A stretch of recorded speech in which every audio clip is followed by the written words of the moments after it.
Bismillahirrahmanirrahim. Assalamu alaikum students, how are you? I hope you all perfectly all right. Dear students, जैसा कि आपको मालूम है कि सर्दियों की छुट्टियों का सिलसिला जारी है। स्कूल इंतज़ामिया ने आपके लिए बाकायदा ऑनलाइन क्लासेस का आगाज़ कर दिया है। इन क्लासेस में आपको अहम तरीन सिलेबस करवाया जा रहा है जो सालाना इम्तिहानात का अहम जुज़ है। आपको ये भी बताते चलें कि 12 दिसंबर को होने वाली पीटीएम पे आपको विंटर टास्क दिया जाएगा। फर्स्ट टर्म, मिड टर्म और विंटर टास्क, ये तीनों जो है फाइनल, तीनों जो है इनका निसार जो है फाइनल टर्म पर है। यानी कि इन तीनों की बेस पे जो है ये तीनों चीज़ें जो है फाइनल टर्म में ऐड होंगी। लिहाजा आप दिलजमई के साथ ऑनलाइन क्लासेस लें और काम नोट करें और साथ साथ इसको याद करें। और इसके अलावा दिए हुए शेड्यूल के मुताबिक स्कूल आकर अपना काम चेक करवाएं और 12 दिसंबर की पीटीएम लाजमन अटेंड करें और अपना विंटर टास्क आप वसूल करें पीटीएम पे। तो चले आइए अब हम अपने काम की तरफ आते हैं। हमारा आज का टॉपिक है, पहले हम आपके सिलेबस पे थोड़ी डिस्कशन कर लेते हैं। जी बच्चों, ये है जी आपका ऑनलाइन क्लास का सिलेबस। इसमें है जी सबक नंबर 14, हमारी कायनात। ठीक है प्यारे बच्चों, तो आज हम सबक नंबर 14 हमारी कायनात स्टार्ट करते हैं। जी तो प्यारे बच्चों, पेज नंबर 56 सफ़ा नंबर 56 निकालिए, हमारी कायनात। तो बच्चों, इस सबक को पढ़ने के कुछ मकासद हैं, जैसे कि आप बच्चों में कायनात से मुतालिक बुनियादी मालूमात आपको फ़राहम करनी, बच्चों में साइंसी इल्म के मुतालिक का शौक़ पैदा करना, बच्चों में मुशाहिदे और गौर व फिक्र के अमल को फ़रोग़ देना, बच्चों में अल्लाह ताला की बड़ाई और कुदरत का एहसास पैदा करना कि अल्लाह ताला ही है जो इतनी बड़ी कायनात और उसके निज़ाम को पैदा करने वाला है और उसको चलाने वाला है। जी बच्चों, अब हम अपना सबक स्टार्ट करते हैं। रात को सना की नज़र जब आसमान पर पड़ी तो सितारे खूब चमक रहे थे। सना कुछ देर तक इन सितारों को देखती रही। फिर इसने अब्बू से पूछा, अब्बू जान, ये सितारे रात ही को क्यों चमकते हैं? अब्बू जान ने सना के सवाल पर मुस्कुराते हुए कहा, बेटी, सितारे तो दिन में भी चमकते हैं। सना ने हैरान होकर पूछा, लेकिन अब्बू जान, दिन में तो सितारे दिखाई नहीं देते। अब्बू ने कहा, दिन के वक्त सूरज की तेज रोशनी में हमें सितारे नजर नहीं आते। सना ने पूछा, अब्बू जान, ये सूरज रात को कहाँ चला जाता है? अब्बू जान ने बताया, देखो बेटी, सूरज तो कहीं नहीं जाता, अलबत्ता हमारी ज़मीन जब इसके गिर्द चक्कर लगाती है तो ज़मीन का जो हिस्सा सूरज के सामने आ जाता है वहाँ सूरज की रोशनी पड़ने से दिन हो जाता है, और इसी तरह ज़मीन का जो आधा हिस्सा सूरज के सामने नहीं होता वहाँ रोशनी नहीं पहुँच पाती, इसलिए उस हिस्से में रात हो जाती है। जी प्यारे बच्चों, क्या समझ आई आपको? देखें, हमारी जो सूरज है ना, वो कहीं नहीं जाता, वो एक ही जगह पे रहता है। जो हमारी ज़मीन है ना, ज़मीन वो हरकत करती है। देखें ये ऊपर आप एक पिक्चर देखें, ये सूरज है, ये इसके इर्द गिर्द तकरीबन टोटल जो है ना 8 सैयारे हैं जो सूरज के गिर्द गर्दिश कर रहे हैं। ये देखें, अतारत, ज़हरा, ज़मीन, मरीख, मुश्तरी, ज़हल, यूनस और नेपच्यून, ये 8 सैयारे हैं। प्यारे बच्चों, ये सियारे 9 हुआ करते थे, 9 सियारे हुआ करते थे।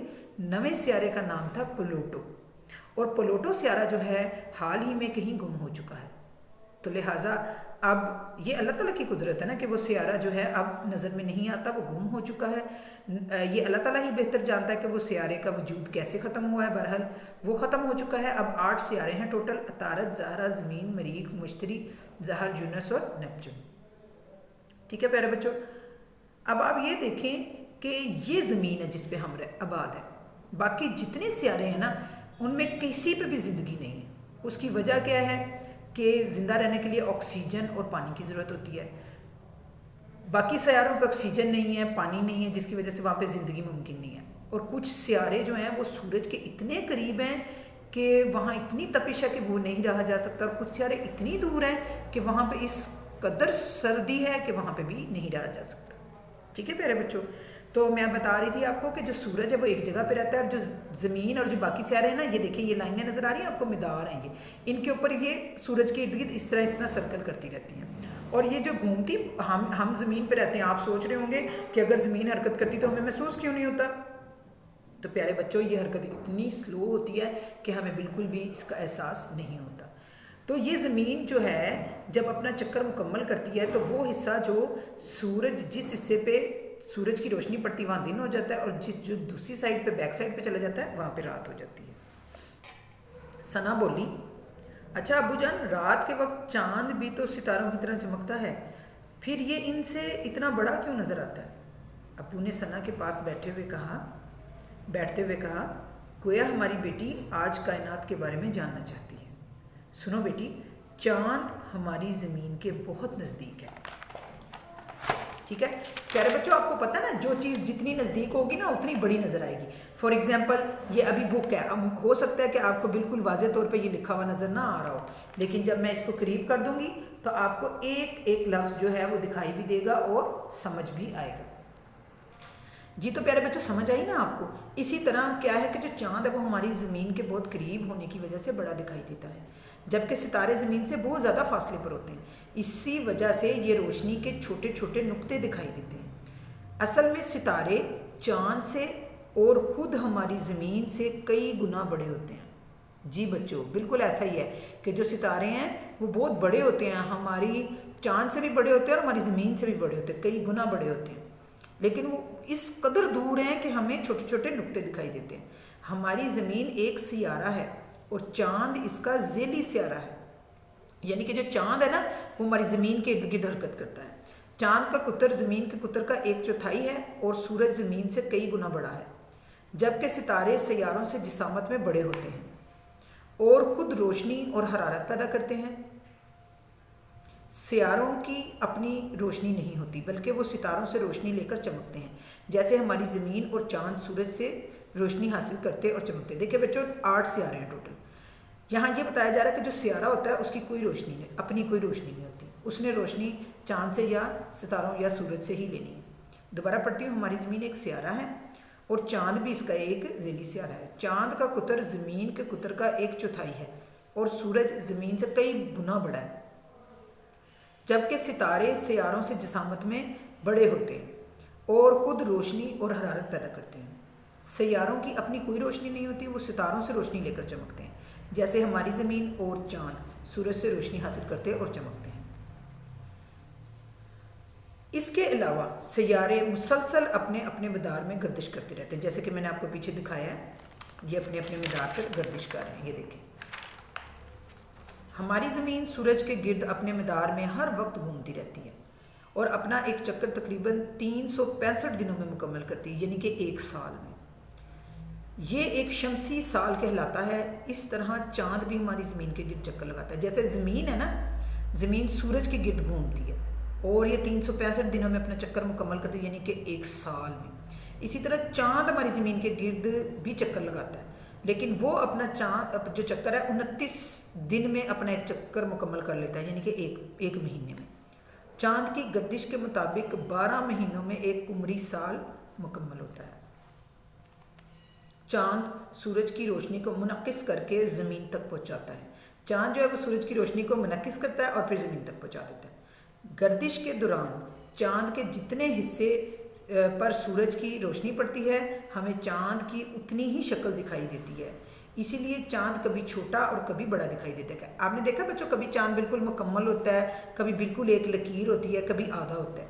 तो उसकी वजह यही है कि चांद सूरज की रोशनी को मुनक्किस करके ज़मीन तक पहुँचाता है। गर्दिश के दौरान चांद के जितने हिस्से पर सूरज की रोशनी पड़ती है उतना ही हिस्सा हमें दिखाई देता है, इसलिए चांद कभी छोटा और कभी बड़ा हमें नज़र आता है। 14 दिन बाद चांद मुकम्मल रोशन हो जाता है। पहली तारीख के चांद को हलाल और 14वीं तारीख के चांद को बदर कहते हैं। प्यारे बच्चों, पहली तारीख का जो चांद होता है वो बिल्कुल ऐसे बारीक सी एक लाइन होती है, ठीक है, लेकिन जब 14 दिन मुकम्मल हो जाते हैं तो ये बिल्कुल इस तरह से गोल हो जाता है, मुकम्मल हो जाता है। सना को ये सब बहुत दिलचस्प लग रहा था और वो बहुत गौर से अब्बू की बातें सुन रही थी। अब्बू ने मज़ीद बताया कि सूरज के गिर्द और भी कई सियारे और सियारचे महवर गर्दिश रहते हैं।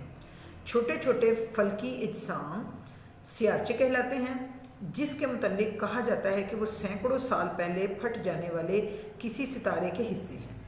सूरज सैयारों, ज़ेली सैयारों और सियारचों के साथ मिलकर एक निज़ाम बनाता है जो निज़ाम शमसी कहलाता है।